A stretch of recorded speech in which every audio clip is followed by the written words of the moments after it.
Fala galera, tudo bem com vocês? Graça e paz. Meu nome é Anthony Lins.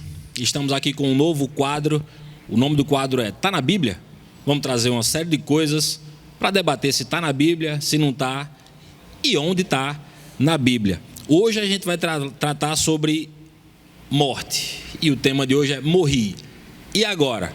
Você vai ver o que vai acontecer depois que você morrer ou não. Rafa, chama a vinheta.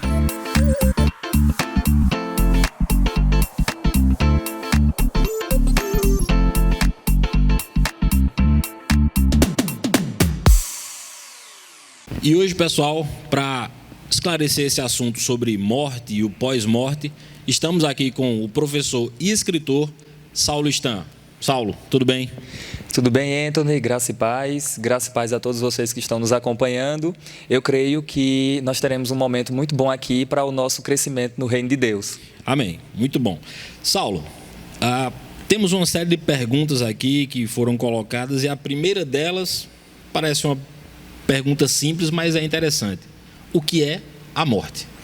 Uma boa pergunta. Bom, a morte é um dos efeitos da desobediência do homem.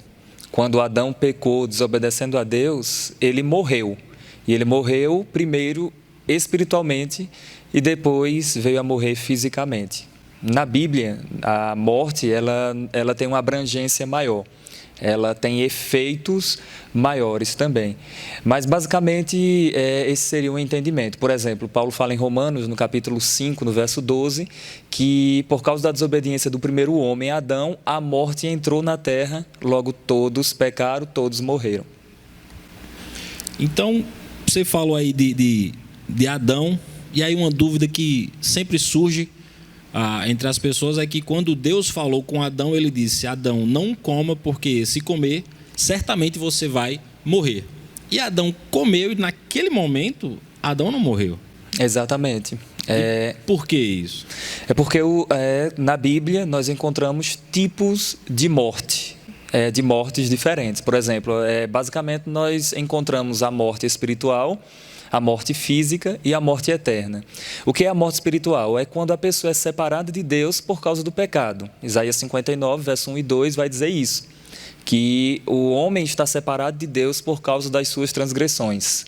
Efésios capítulo 2, a partir do verso 1 também, o apóstolo Paulo vai falar que nós éramos por natureza filhos da ira.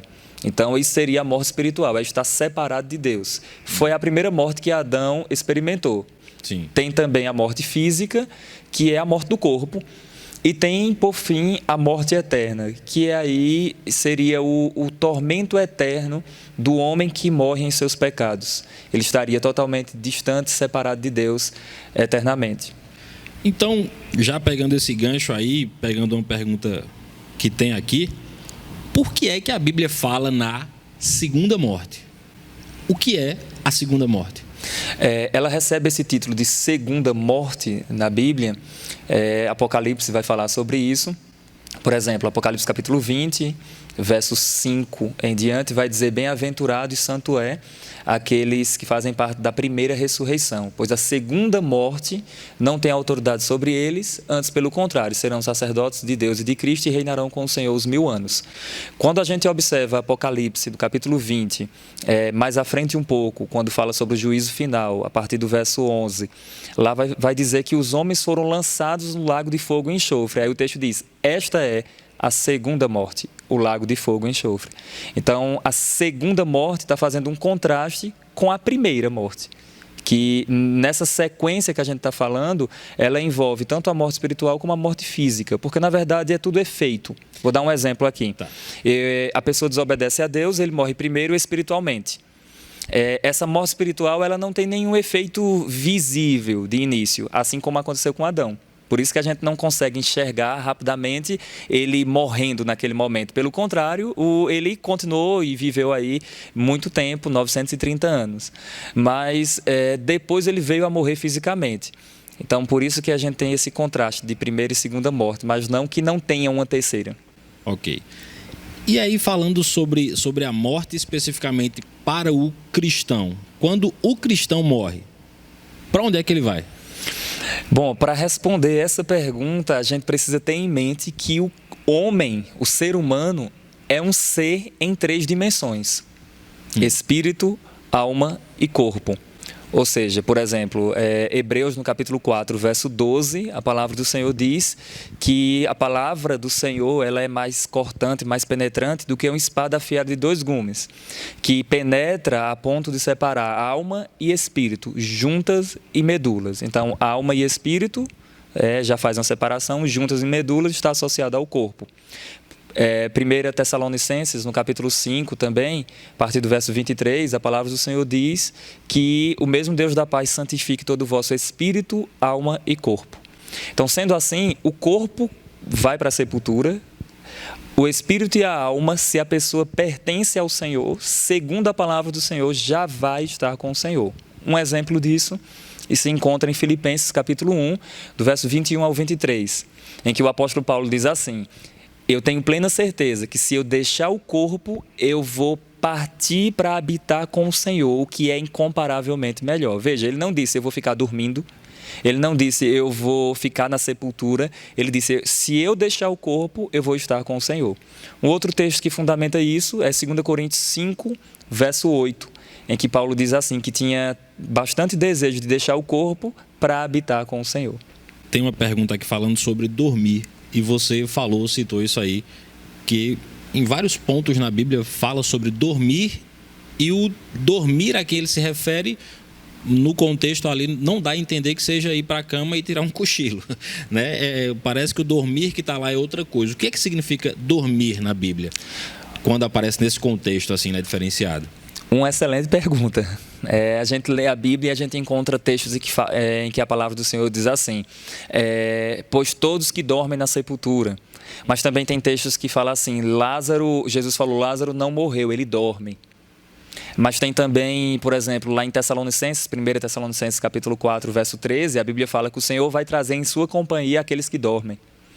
Então, vamos lá, quem está dormindo está na sepultura ou está na companhia do Senhor?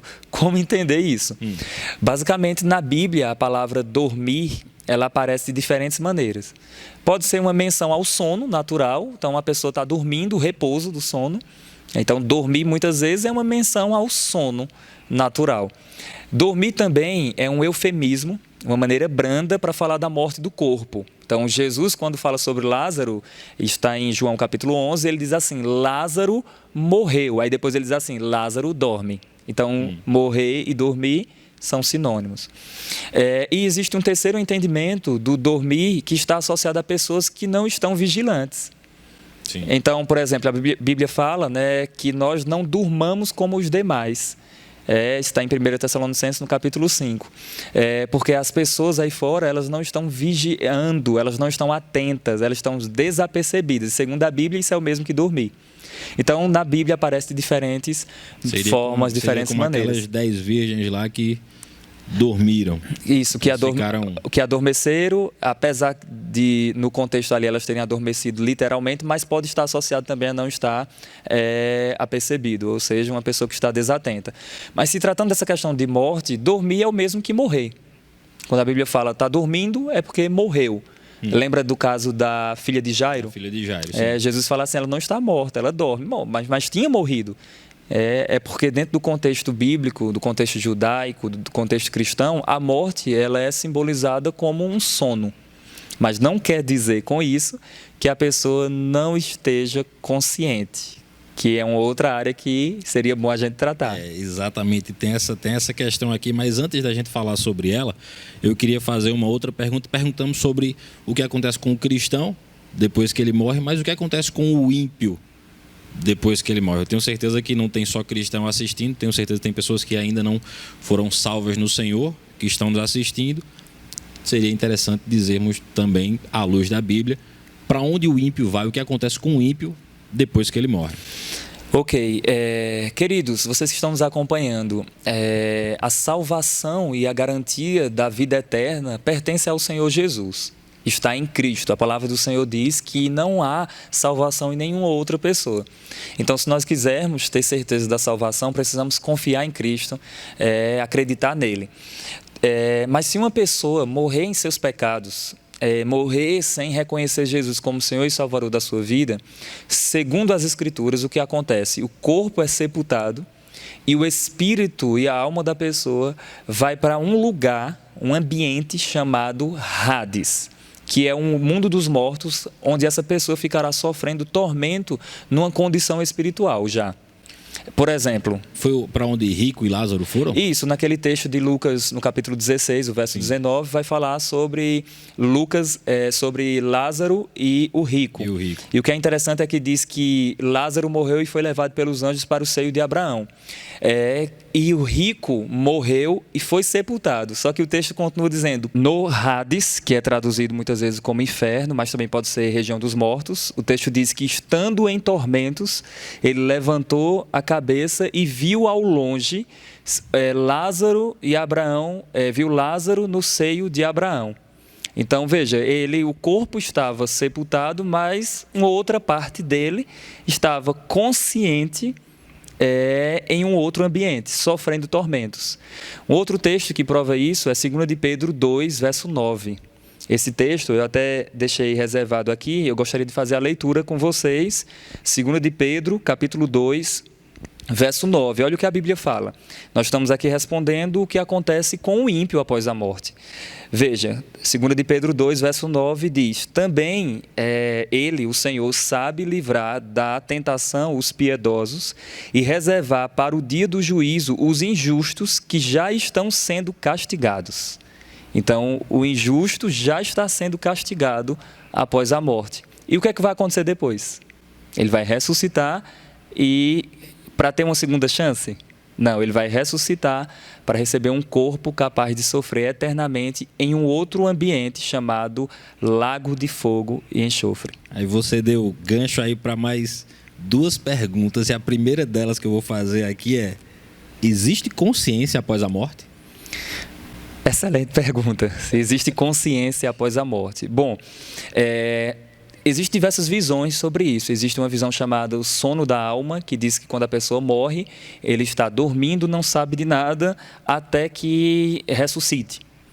E existe também uma outra visão, que é o aniquilacionismo, que diz que a pessoa não só não tem conhecimento nenhum, como ela, depois da ressurreição, essa pessoa vai desaparecer. Não tem essa de tormento eterno, nada disso.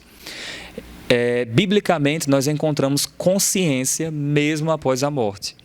Porque o que determina uma consciência não é a permanência no corpo. O argumento de muitos aniquilacionistas e os que defendem o sono da alma é que eles falam assim, que só existe consciência quanto no corpo, mas se estiver fora do corpo não tem consciência.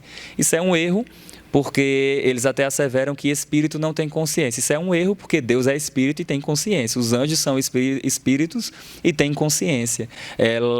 O rico, nesse texto de Lucas 16, verso 19, o rico estava morto, o corpo tinha sido sepultado e ele tinha consciência e ainda lembrava dos seus irmãos que tinham em vida, que ele tinha em vida.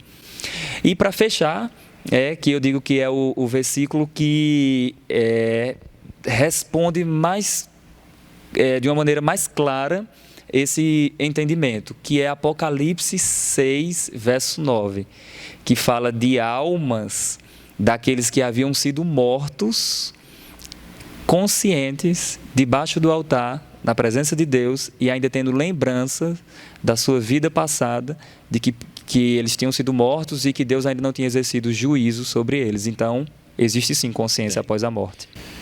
Então vamos lá para a segunda pergunta do gancho daquela que você deixou, depois que morreu, existe possibilidade de salvação? Depois que o ímpio morreu, existe a possibilidade dele ser salvo após a morte? Boa pergunta. A galera só mandou tiro certo aqui. Essa pergunta, ela...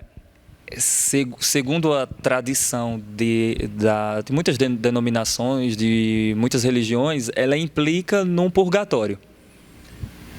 Então, por exemplo, se tem uma segunda chance após a morte, então onde vai ter essa segunda chance? Eu vou ficar num lugar onde meus pecados serão purgados e depois eu sairei de lá para estar com o Senhor.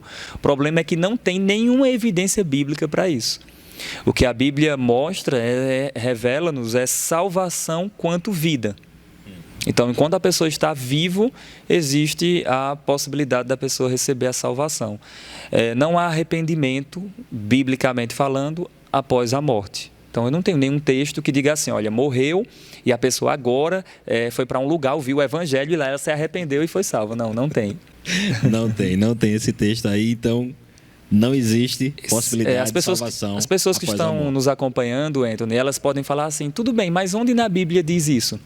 Bom, o texto que nós citamos aqui, de Lucas 16, verso 19, mostra claramente que um dos pedidos, uma das perguntas que o rico faz para Abraão é: sim, manda Lázaro ir proclamar para os meus irmãos, para que eles não venham para cá, para esse lugar de tormento.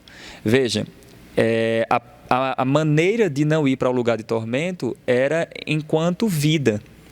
Perfeito. E Abraão responde assim, eles têm Moisés e Elias, deve ouvir eles. Então, veja, Moisés e os profetas deveriam ouvir Moisés e os profetas, que era o testemunho das Escrituras que apontava para o Messias. Sim. Então, de fato, só há a possibilidade de salvação enquanto vida.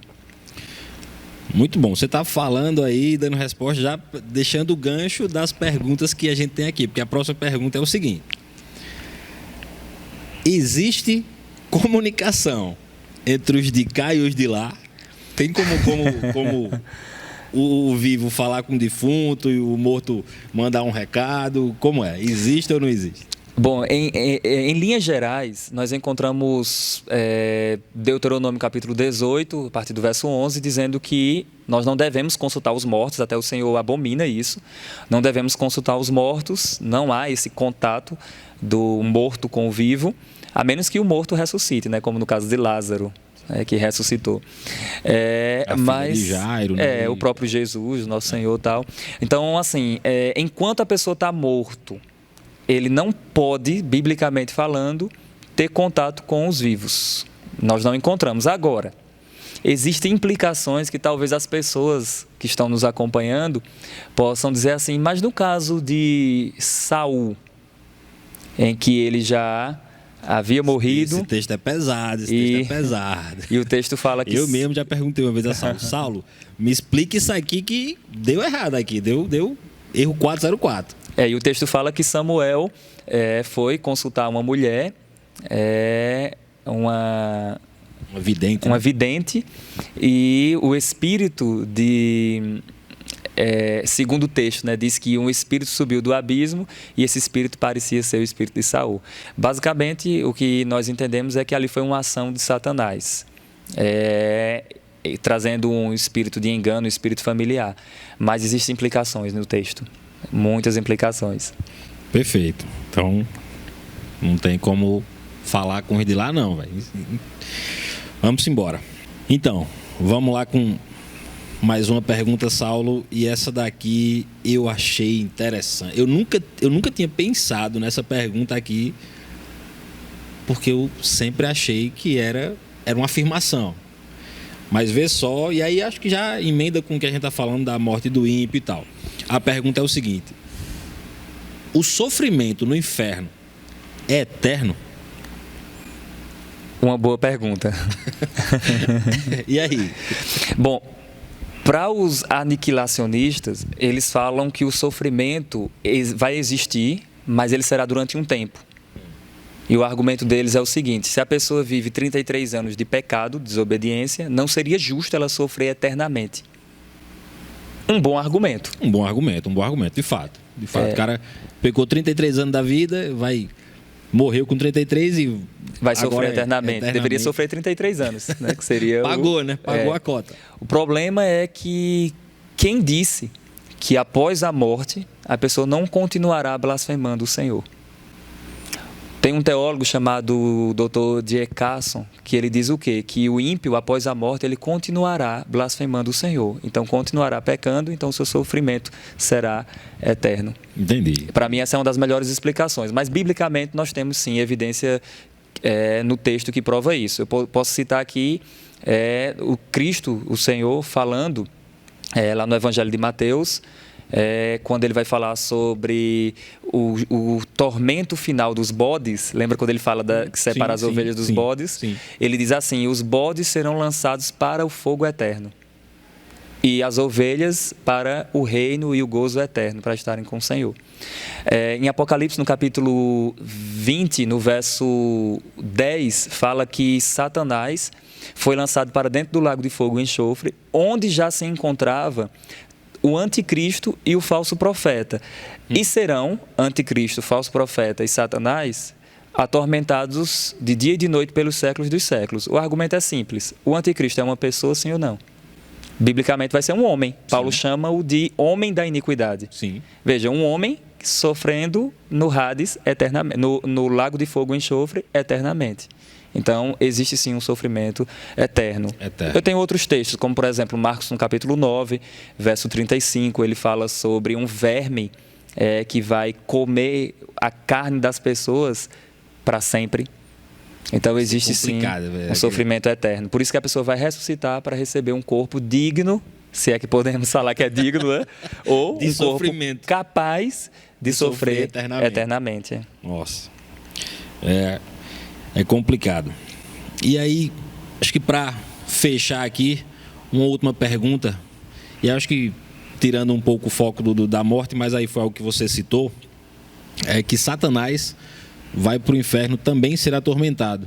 E muita gente pensa que Satanás é o governador do inferno, mas não é bem por aí. Sim ou não? É verdade. Na verdade, não tem nenhum texto na Bíblia, queridos, que diga que Satanás e os seus anjos estão no inferno. Não tem um texto. Pelo contrário, Efésios capítulo 6 fala que eles estão agindo aqui nas regiões celestiais. Exato. Estão agindo por aqui. Não há nenhum texto. Na verdade, o que a Bíblia fala sobre o Hades é um lugar de tormentos e existe um abismo. Existem outras palavras também que nós poderíamos falar em outra ocasião, como Guiena, Tártaro, Hades, Sheol, explicar essas palavras. Mas, basicamente, o que nós temos a falar seria isso aqui. Biblicamente, Satanás, ele vai ser atormentado pelos séculos dos séculos. Uma vez, eu estava ensinando isso e um aluno me perguntou, quem vai atormentar ele? É uma boa pergunta. Já que ele não é quem atormenta as pessoas, sim, quem vai atormentar ele? Sim. A resposta está na própria Escritura. A Bíblia fala que Deus não criou o inferno para os homens, mas para Satanás e seus anjos. Então, quem criou... O homem vai para lá porque segue Satanás e seus anjos. Mas quem criou o inferno? Segundo a Bíblia, Deus foi quem criou. Mas ele criou para quem? Para Satanás e seus anjos. Então, quem criou, coloca as regras. Sendo assim, verdade, quando Deus criou o inferno, ele já pensou no tormento. Verdade. E uma vez que não era para o homem, né? Exatamente, não era para o homem. Então, Saulo, gostaria de agradecer pela sua presença, pelos esclarecimentos. Amém. Você que está aí nos assistindo, que gostou, quer conhecer um pouco mais sobre o assunto e sobre outros assuntos ligados à escatologia, tem os livros do nosso professor Saulo, esse aqui, Surpreendidos pela Eternidade, livro fantástico. E esse aqui que ele acabou de lançar, Apocalipse de Cristo, às 7 igrejas. O link está aí na descrição do vídeo para você comprar. E você que está nos assistindo e ainda não é inscrito no canal, se inscreve no canal, vai aí embaixo, dá o like também, nos ajuda nisso aí, compartilhe o vídeo com outras pessoas para que elas também sejam abençoadas. E se você tem qualquer outra dúvida sobre esse assunto, sobre essa parte de assunto ligado à escatologia, morte, pós-morte, coloca aí nos comentários, manda para a gente vai te responder. Se a gente não souber, Saulo responde. Saulo, mais uma vez, muito obrigado. Amém. Obrigado a você. Não se esquece. Se inscreve, dá o like. Valeu. Amém. Deus abençoe vocês, queridos.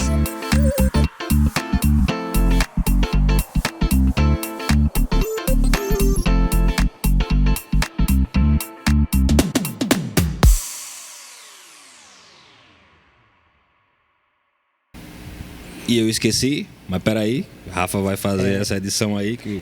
Aí eu vou. Segunda morte, mas não que não tenha uma terceira. Uma terceira morte.